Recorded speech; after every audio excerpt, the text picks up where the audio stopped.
Let's talk about what to expect for the Halifax real estate market in 2026. And just as importantly, what kind of homes do we think buyers will be looking for? I'm Cheryl Cook. I love homes and I'm a realtor here in the Halifax area where we are experiencing a much more balanced market than we've seen in some time. Prices are still rising, but at a much more sustainable rate than they have been in the recent past, and we are seeing more inventory.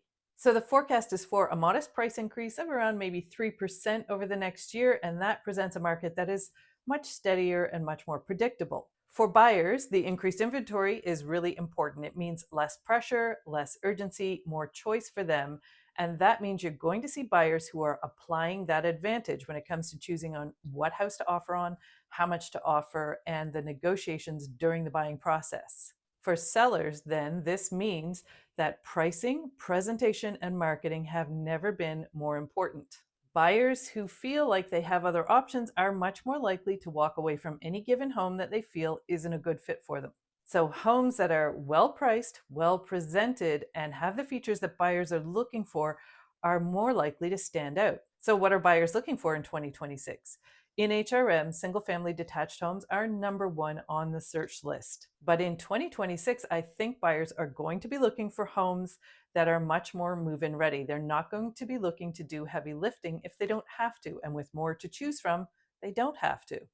So they may be prioritizing homes that are well maintained, thoughtfully updated, and priced correctly for the market. Also on the list are semi detached homes and townhouses, which buyers are always interested in, particularly for their lower price point compared to most detached houses that will be in the area around them.